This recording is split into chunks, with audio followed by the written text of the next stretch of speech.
Salutations, my dearest friends. My name is Samantha, and today I'm going to be doing a reading vlog where I cut off all my hair.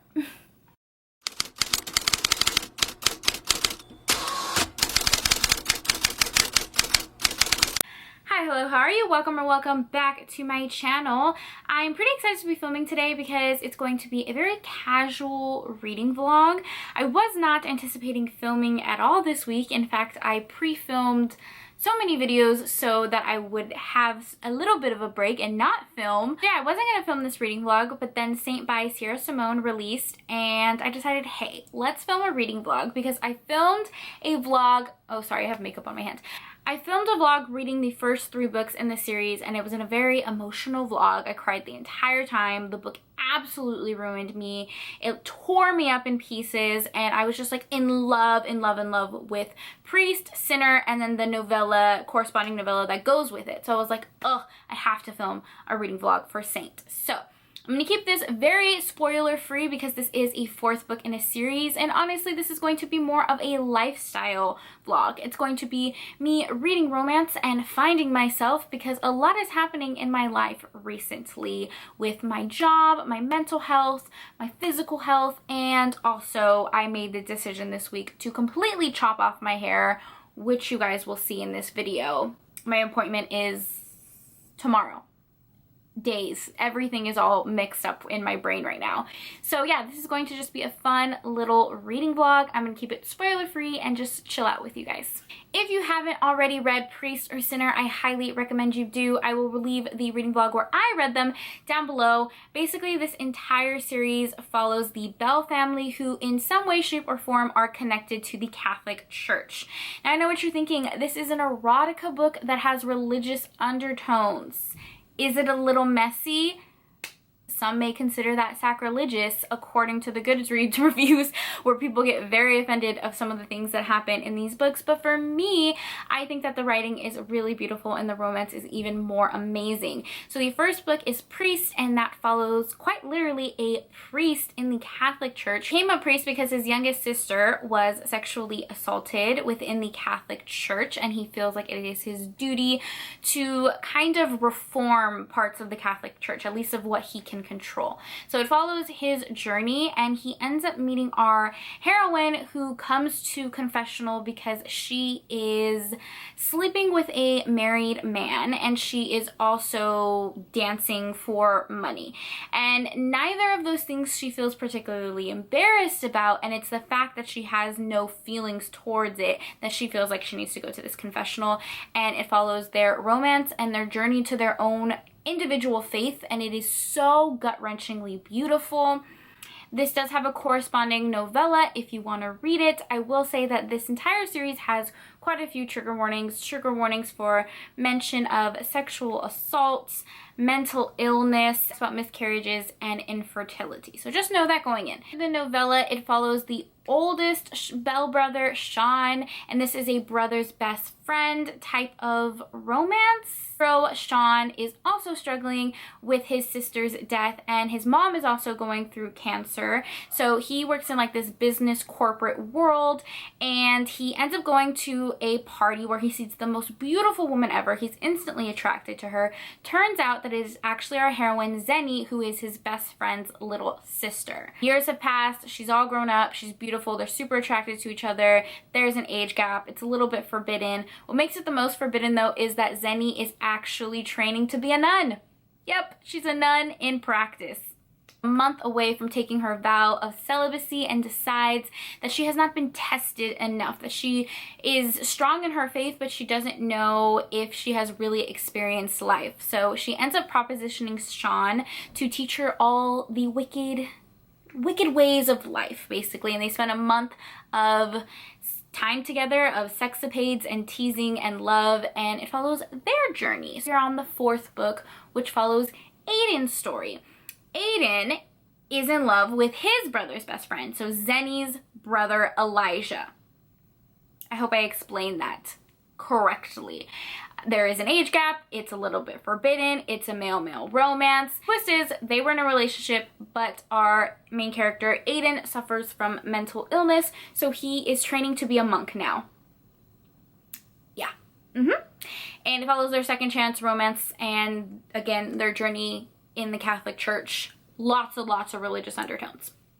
Are we all caught up to speed, babes? Going to come along with me as I start a new job, I cut my hair, and I read a lot of romance. So I hope you guys enjoy this video. I'm really excited to read Saint. I know that I'm gonna love Aiden because his character was talked throughout the other books in the series. I feel like, oh, could you read this as a standalone? I don't know. I feel like you could have read the other 2 books as standalones, but this one, I feel like you could read this book as a standalone because although Aiden is mentioned in the other books, his story really develops the most in this book, obviously, because it's his story.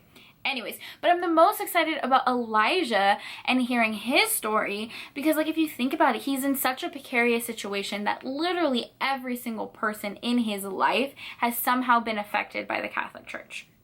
His best friend's little sister committed suicide because of the Catholic Church.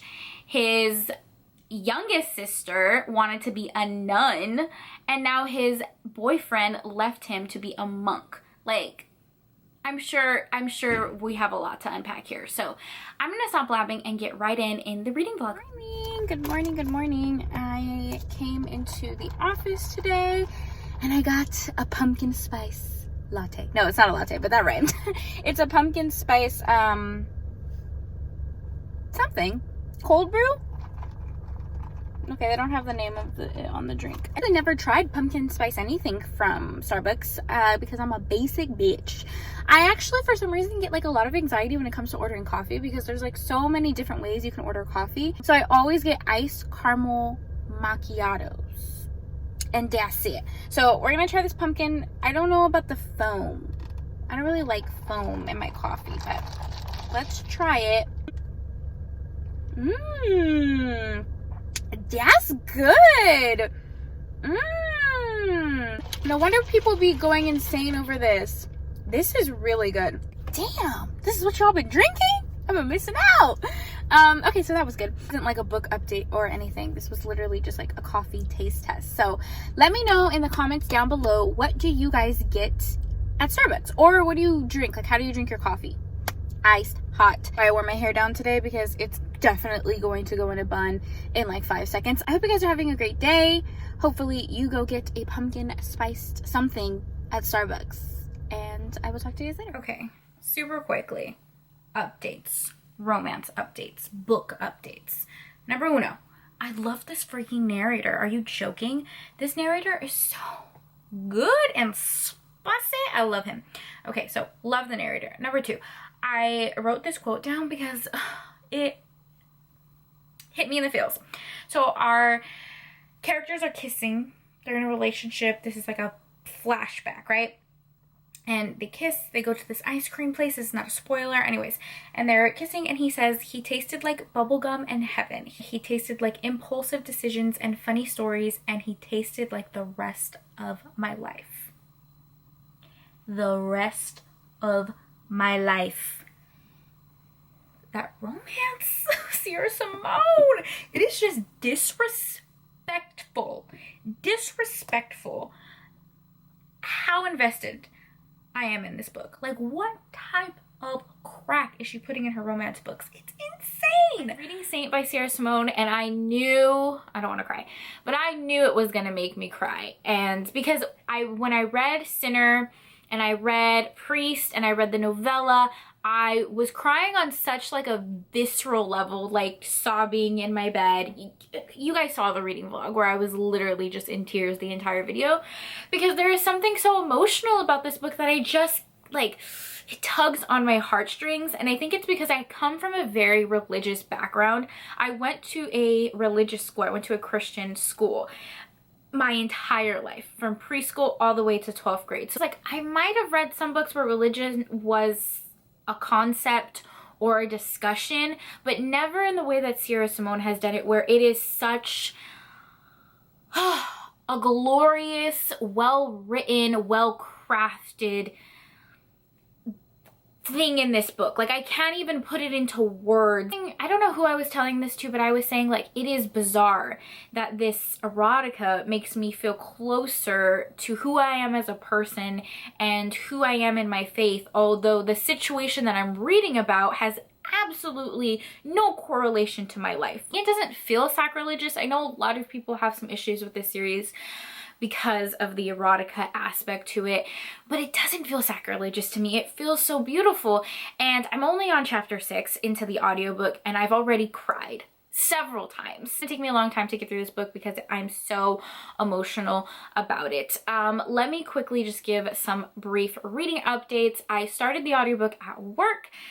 Since it's the end of the month, I have a lot of reports that need to be turned in, things like that. So it's very monotonous, to be completely honest. So I was listening to an audiobook, and there was a point where I literally had to step away and like breathe because it was so intense. And that is just what Sierra Simone writing does to you. Last time I read this series, I was going through it emotionally, and I am still going through it emotionally, and I want to talk about that. I don't think I've ever really talked about like my mental health on my platform, to be completely honest, but it's not that great. Like, let me just put it that way. I've mentioned before that I do struggle with endometriosis, and that does contribute a lot to my mental and physical health. Obviously, I'm gonna cry in this video. It's just what happens. I'm an emotional person. Some say it's because I'm a Cancer. I guess Cancers are very emotional. I mentioned it before on my channel that I am a new-ish reader to romance. I've always read romance in some capacity, whether it's paranormal or YA. But after I graduated high school, there was like 3-4 years where I did not read a single book. Not a single book. I feel like I've really leaned into romance this past year and a half, maybe 2 years. So there's a lot of books and authors that I haven't read from because there was so much time of me not reading romance. Anyways, reading romance as an adult, I read this romance, and there was like a specific romance that I was reading where I just was like, wow, this heroine is so in control of her life. She's putting herself first. She's such a badass, just like in awe of, you know, this fictional story. And in that, I was just thinking like, whoa, I am not the main character whatsoever. I do not give off main character energy. I've never been a main character, even in my own personal life. Where I even said out loud, like, I have become a supporting character of my own life. I don't really know like how to describe that, but I just was like, I want to do things that make me happy. And if I can't find things that make me happy, then I need to eliminate the things that don't. This is why I titled this vlog Reading Romance and Finding Myself, because that is literally just what I'm doing. I am 24 years old, pretty young, everyone would say, and I'm sure everyone has gone through this at some point in their life where they just like wonder what is their purpose in life, right? And I finally realized that the reason that I do take romance so personally, that I'm so strongly invested in these romance books, and I'm so offended when people trash romance, is because it is something so special to me. I'm trying to like make this seem like romance books are therapy, because obviously a trained therapist is vastly different from reading a romance book. Also, just like, maybe somebody else feels this way. Stress in my job. I've been in the same department for 4 or 5 years, which is not a lot to some people, but I got hired when I was 19. So my entire career has been at this one department or in this one company. So I left, and it was so scary. And I didn't leave the company. I'm actually going to another department. I work in finance, by the way. I'm actually going to another department within the same company, but to have to go to my managers and tell them,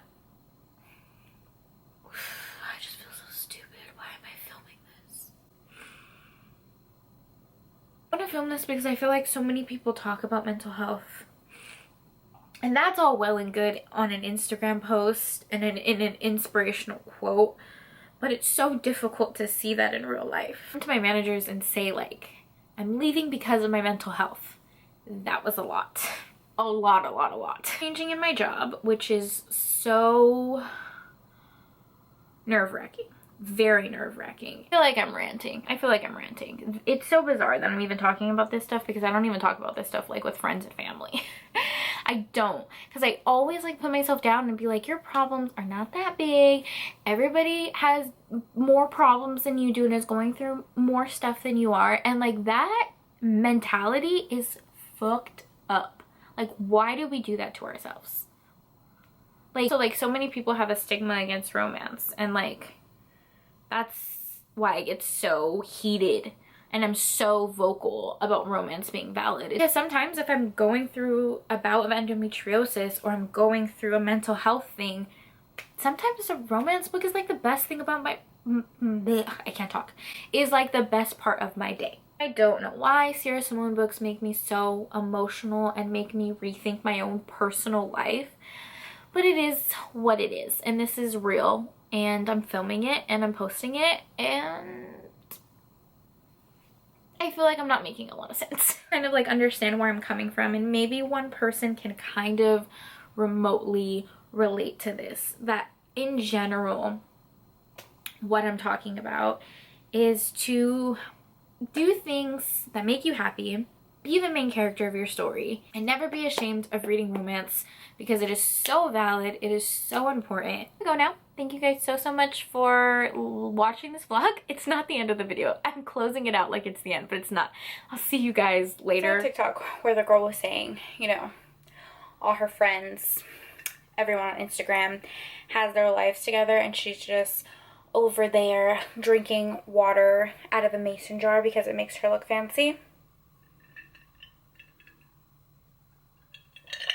Cheers, me too. It is 1:35 in the morning, and I have to be up at 8 tomorrow for work. No, I have to be up at 7. I have to go into work early tomorrow. Oh, I didn't remember that. Okay. I was listening to the audiobook of Saint. Oh, I just love this book so much. It's like the best brother's best friend trope ever. I die. What is this little hair? And then I got like, somehow I started watching Supernatural convention interviews and gag reels and bloopers, and I got like knee deep in the Supernatural blooper section of YouTube. I don't know how that happened. Well, I do know how that happened. I love Supernatural. I realized it was 1:35, so I need to go to bed.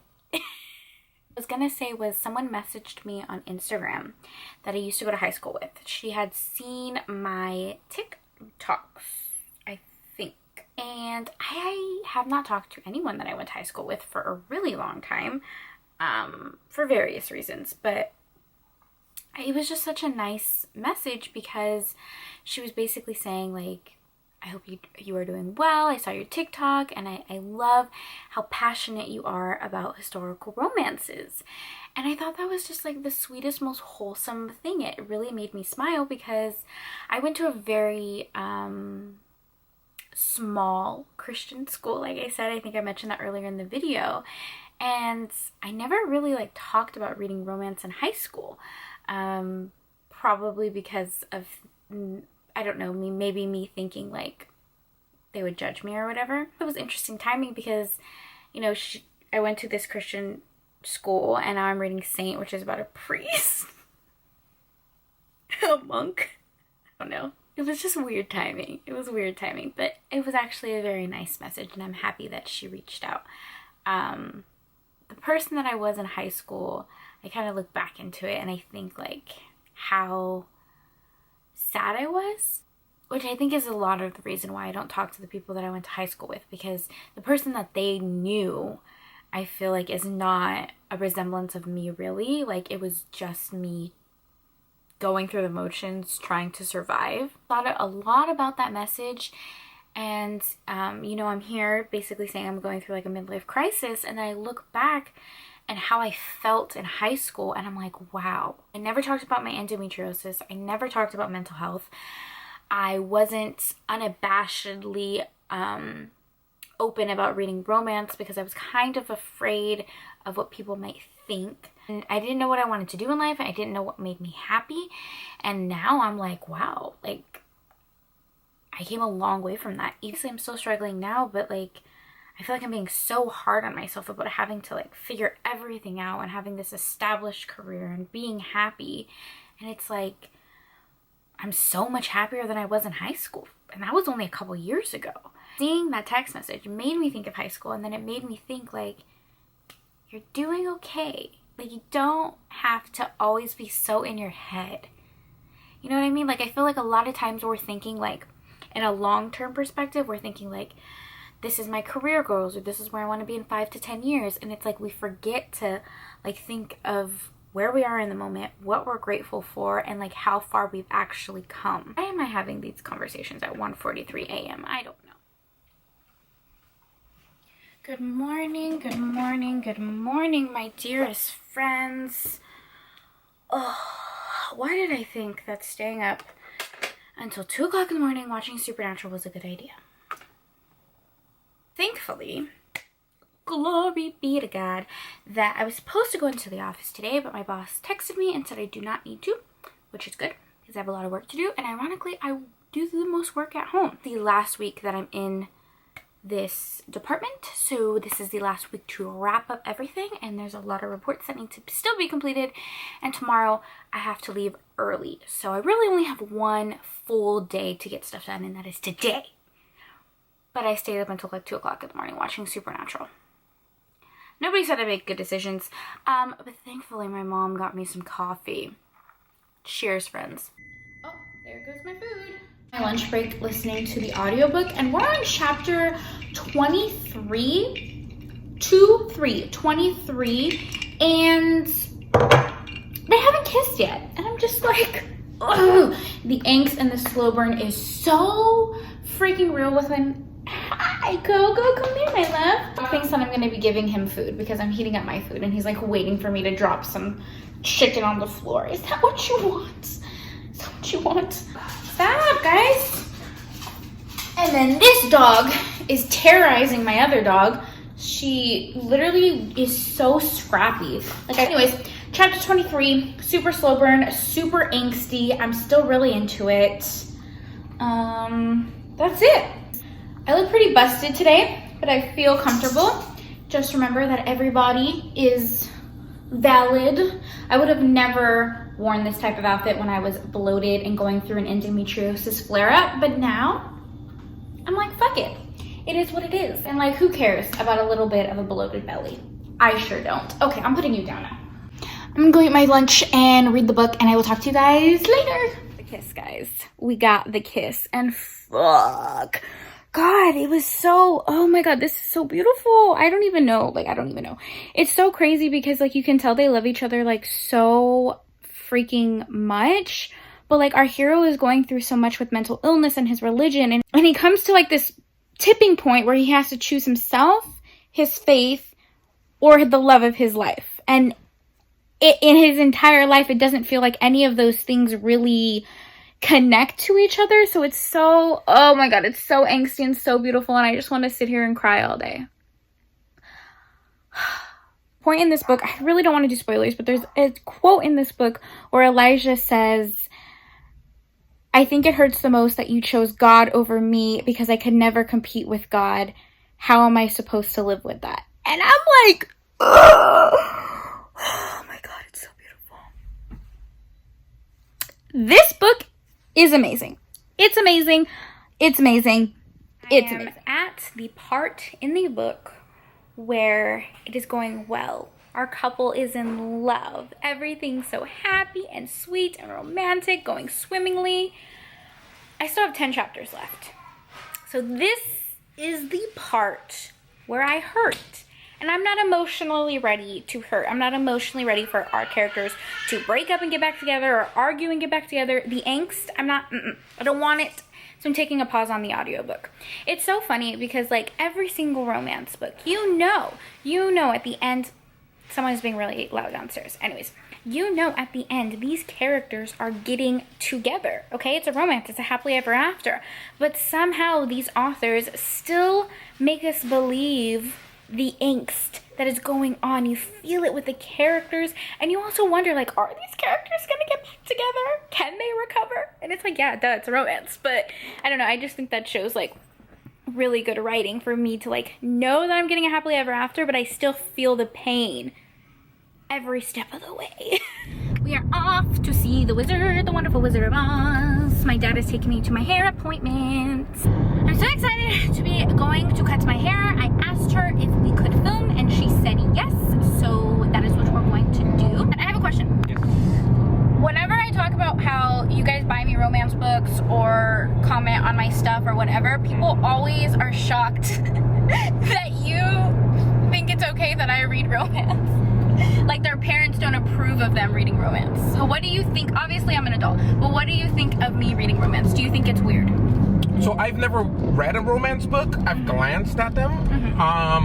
I find them to be, and it's something you say, like you hate when people say this, but I find them cheesy. And I find dagger them, to my heart. I know. But I find them cheesy. I find them, but it's a category. It's like if you really like horror movies or horror books or vampire books or science, you know, it's just, to me, it's just a genre. Yeah. It's what makes you happy. It's what you like to read. I have a specific style of books I like to read, and you have a special type of book. So to me, it doesn't change the fact that it's a romance book. Yeah, so you don't think it's weird that I read romance. You just wouldn't read romance yourself. It's not your desired genre. No, it's not my desired genre. But I mean, if you came to me and said, Dad, I really want you to read this book, I think you'll like it, I'll probably give it a try and just see how it is, and then just give you my honest opinion about it. Yeah. For the record, he reads like mystery books, maybe political based books. He likes James Patterson. I feel like that gives you a good distinguish of what books he reads. I like James Patterson and Dean Koontz are your favorites. My favorites, right? Yeah. What do you think my favorite romance book is, or romance author? You can say either one. Kleypas. Yes! Kleypas is your favorite author. I know that. Good job. So, I'm impressed that you knew that. yeah. And you're really into the Pool Boy? The Pool Boy by Nikki Sloan. Yeah, Good you're job. really into that one. And then there was another one that I know you're really interested in, but I can't remember the name. It's a red book. It's a red book. It has it's Beverly Jenkins' book. I know that. And it's a red book, and it's with the African American couple. Oh, Night Song. Night Song. Okay, I don't know the name, but if I see the cover, I can tell you that's the one. Wow, you literally... Okay, so I filmed a video recently of my top 5 favorite books, and he just named 3 of them. Lisa Kleypas, the title is Again the Magic, Pool Boy, and then Night Song. Did I mention Night Song in the video? Actually, I can't remember. I don't know. Anyways, I'm impressed that you knew that, Dad. Oh, yeah, so he's not into romance books or anything like that. He only knows about it because I talk about it all the time, and I'm interested in it, so he's interested in it. I don't know why people find that weird. A lot of people think it's weird because a lot of parents think, like, they basically don't approve of their kid reading romance. And I'm like, that's lame. All right, well, there you go. That's the answer to that. We're on our way to our haircut.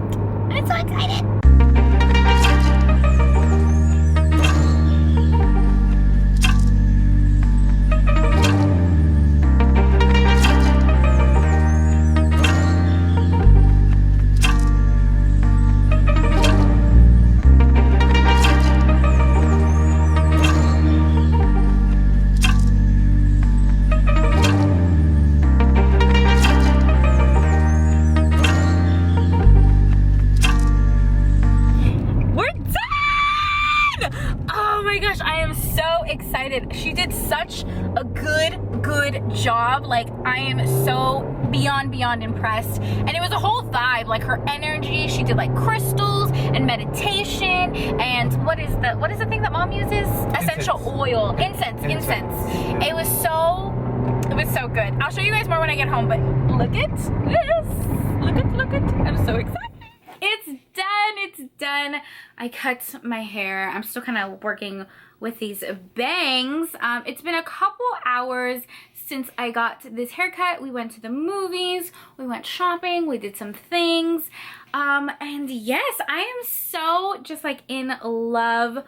I'm in love. I loved this haircut. It was such a wonderful experience. I have some videos that I'll pop in as I'm talking.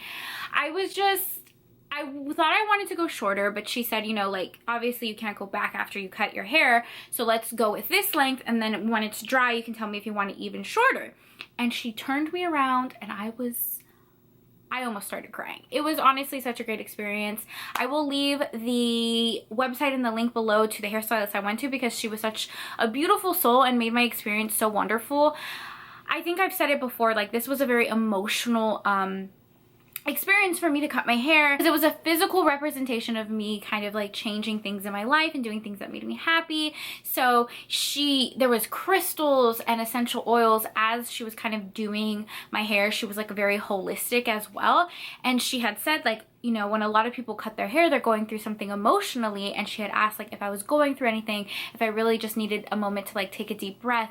And like, it was crazy. I try not to make things religious, but I really felt like she was put in my pathway to find, not only to do this beautiful haircut, but really to just like give me that emotional support I needed in like all of the changes that are happening in my life. So it was really wonderful, and I'm so excited. I feel like the curls kind of lost a little bit because I was leaning back in the movies. And anyways, I'm so freaking excited. I'm gonna go to bed. I will close out this video tomorrow. I still have a few more chapters of the book, and I'll talk a little bit more about my hair. And this was just like a little check-in of the hair. Okay, I'll see you guys later. Bye. Hello. I slept on my curls last night and they kind of fell, so my hair doesn't look as cute as it did yesterday, but I mean, I still really like this little curly hair situation. So yeah, this kind of concludes the reading vlog of me finding myself, cutting my hair, starting a new job, reading a romance book that I've been highly anticipating. I'm so happy that I cut my hair. I feel like it's kind of like a physical representation of all the changes I'm trying to make in my life, as silly as that sounds. Like, if I don't end up loving the curly hair, I can always grow it out. I can like style it differently. So I'm honestly like so happy. I want to play around with it like tilted this way, if that makes sense. What do we think of the side part? Do we like the middle part? Do we like the side part? This little bang right here is a little short, so it always falls to the front. As for Saint by Sierra Simone, I know that this was more lifestyle than reading, so those of you who really only come for like the bookish content, I apologize. But I'm giving this book 5 stars. I loved it. I listened to the audiobook on Scribd. I thought the narrator was fantastic. I adore the way that Sierra Simone blends her romance and her religious undertones, and also like following the character's journey in life. And I really appreciated a lot of what this book did. Honestly, this was probably the least romance book in the series. The romance, and it does follow their love story, but I mean, our characters don't kiss until like chapter 23, chapter 24, something like that. And the majority of the book is told in Aiden's perspective, and is really following his journey with mental illness, finding himself, becoming more confident in what he wants in life. I think like somebody who struggles with mental illness will really appreciate this book, although it does have quite a few trigger warnings. It's just like such a good depiction of like your mindset of when you're struggling with that type of stuff. And yeah, flawless. I think Sierra Simone is such a flawless, amazing writer, and I cannot recommend this book enough. Honestly, I think it was so amazing. 5 stars. You can tell I'm a huge fan of this series, and every book that goes in it, I will read pretty much anything that Sierra Simone writes, and I look forward to reading the rest of her backlist. As for my personal life, I start my new position Tuesday. Today is Saturday, so I have a couple more days. I have to go get some new work outfits because the dress code is different. It's technically business casual, where before, when I was working from home or even going into the office, like I could definitely wear jeans. Jeans are not allowed now, and I cannot remember the last time I wore slacks, so I need to update my wardrobe. Very happy with my haircut, and my endometrius flare-up is actually doing pretty good. All day I have felt very good physically. My stomach isn't as bloated as it was a couple clips back when I showed you. So we're on an uphill, but with anything when it comes to mental health, and if you go through type of any chronic illness like endometriosis, you have some good days and you have some bad days, and it's kind of just, you know, it fluctuates. And I think the important thing is to talk about it, because like I said, this was my video of just talking about it and hoping that anyone who kind of goes through some of the same experiences that I go through can maybe somehow relate. And also just not being too hard on yourself. And that's kind of where I'm at. I'm not being too hard on myself. It all made sense. Thank you guys for being on this journey. I know this one was a little bit different because I talked so much about my personal life, but I just wanted to say, if you made it to the end of the video, I appreciate you. I love you. You guys always make me smile, and I hope I can make you smile a little bit too. So thank you so much for taking time out of your day to spend time with me. It means the world to me. I hope you guys are all staying happy and healthy, and I'll see you next time. Bye! Look at all the curls shaking. I don't even know how to act now. I'm like, flip my hair all types of ways. Bye.